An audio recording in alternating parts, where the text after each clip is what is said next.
And it is time to peel the onion some more. Andrade versus Kauntundokwa for WBO belt if Saunders is stripped.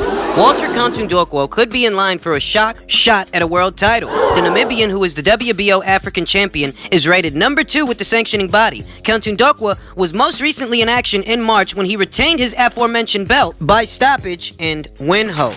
The 33-year-old may yet have his biggest fight to date in the next few weeks, should the Massachusetts Commission refuse to license Billy Joe Saunders.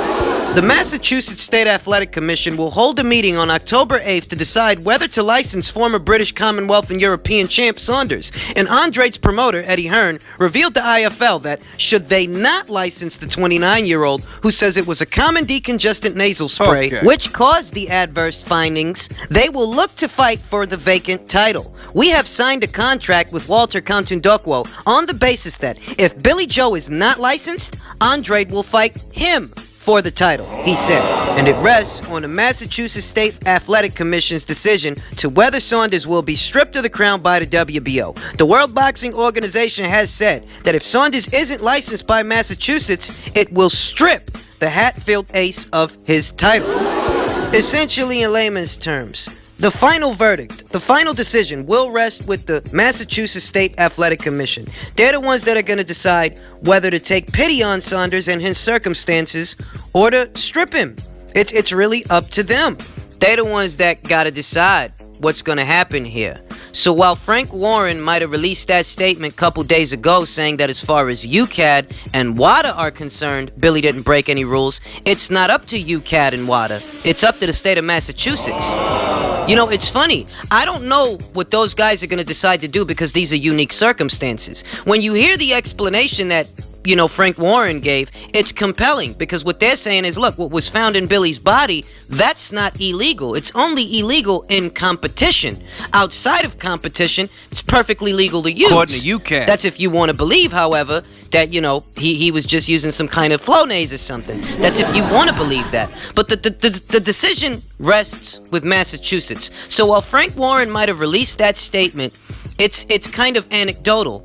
Because UCAD, it's not up to UCAD. And it's not up to the British Board of Boxing Control. It's not up to them. It's not up to UCAD. And it's not up to WADA. It's up to the state of Massachusetts. They're the ones that have got to make the final decision to either license Billy Joe to go ahead and fight or strip him. Now, I'll tell you the truth that there's no way to know what they're going to decide to do. We don't know. All we can do is wait. But the silver lining here is that Eddie Hearn has crossed all the T's and dotted all the I's. That a substitute is already in place. And since the show must go on, the show will go on. So if Billy Joe Saunders can't get licensed, in steps Walter Kauntundokwa. I'm going to tell you, when I read Frank Warren's statement, which was released a couple of days ago, I thought that they resolved the situation. I thought that all systems were going. That's not the case. It seems that Billy Joe Saunders, he ain't out of the woods yet. I figured, you know, since they're saying that Billy Joe Saunders, technically he didn't break any rules because it's, you know, on his side of the Atlantic,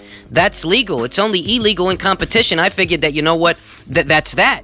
But apparently that is not the case. And on the 8th, we'll find out whether or not Billy gets the fight. But I reiterate that the silver lining here is that one way or another, we will see Demetrius Andrade contesting for that title, whether Billy gets licensed or not. And I think that is the silver lining here. That, you know, the card itself is a good card, in case you guys aren't aware who's fighting on the card. That's the same card where Katie Taylor's going to be squaring off against Cindy Serrano, Amanda Serrano's sister.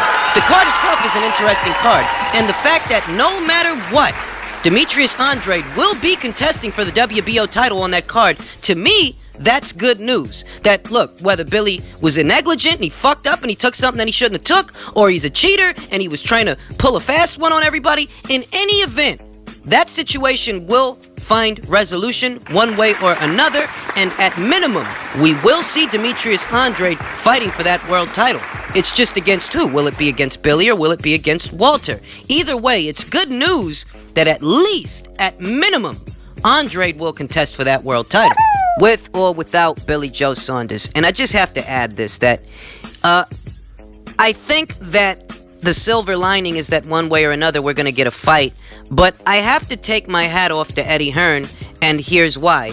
Something like this, normally, would cause the card to fall apart. We're talking about the main event here. One of the guys might not get licensed to fight. That's fucking terrible.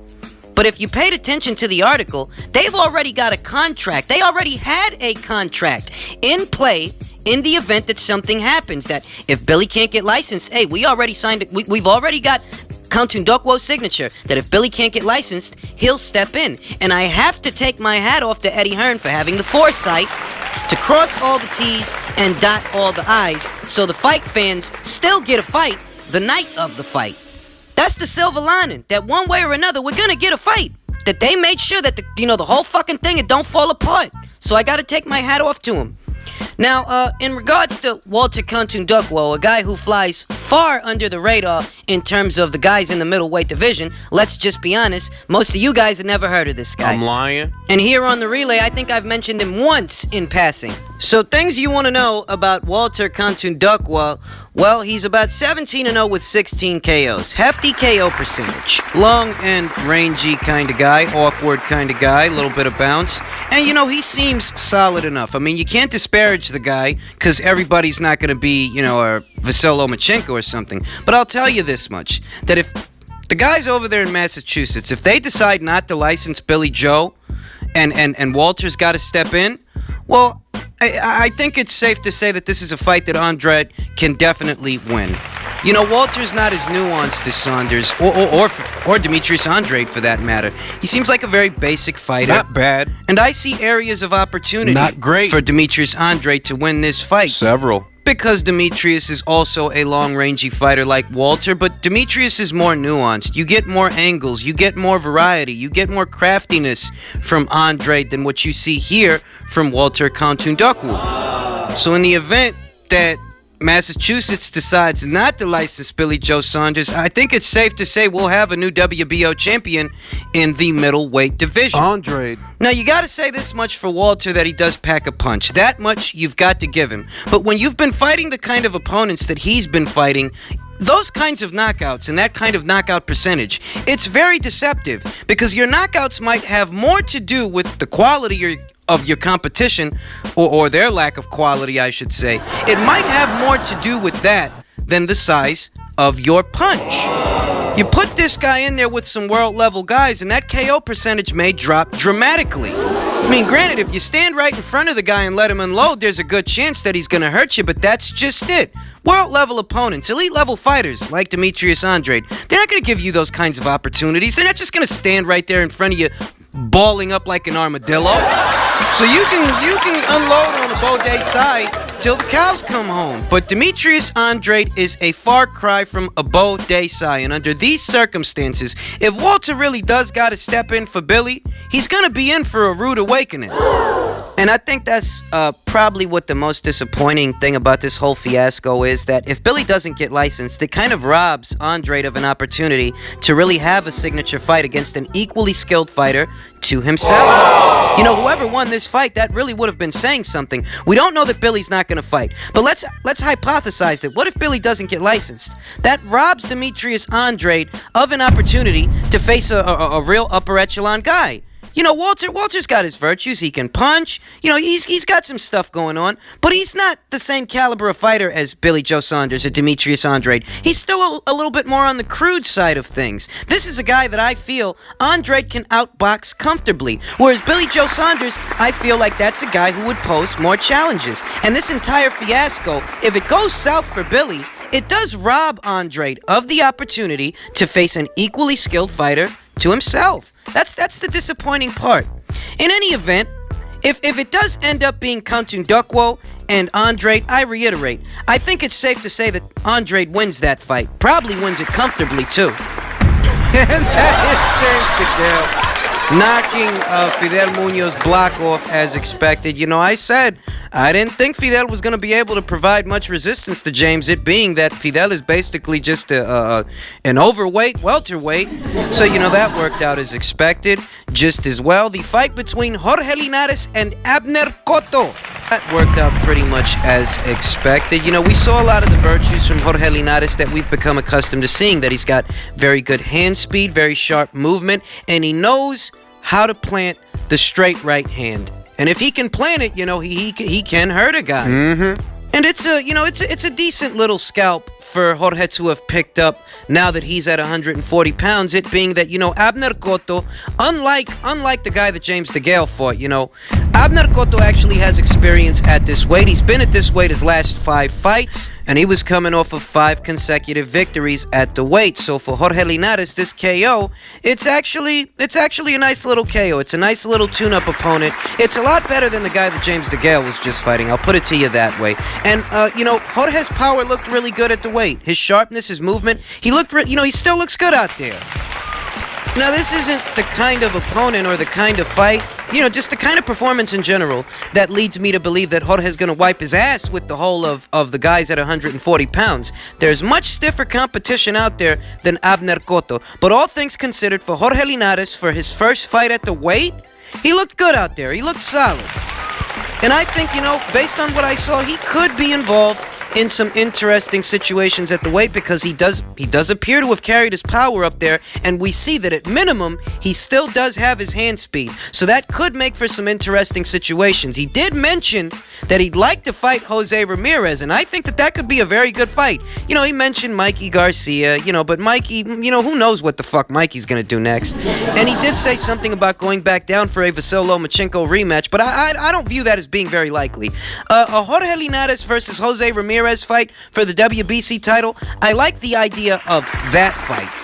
And moving on to the women's lightweight division, WBO champion Rose Volante delivered, as I expected she would, against Yolis Mahruga, a seasoned vet who had been around the block and had been piling up the wins, but that was mostly due to the fact that she was fighting a lot of opportunistic kind of opponents. The kind of opponents that, they're coming off of losing records and so on and so forth. A fighter who, essentially, yes, you haven't lost in a long time, but that has a lot to do with who you've been fighting. Well, Rose Volante made short work of her.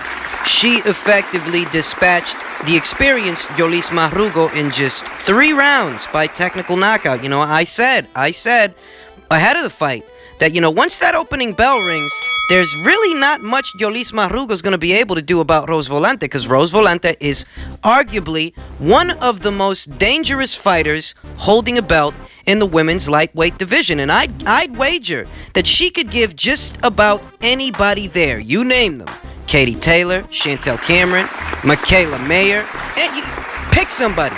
Rose Volante could give any one of them a long night, because she's a very aggressive puncher that believes in her power. And that right hand is fast developing into a deadly weapon. So with that, she advances to a professional record of 14-0 with 7 KOs.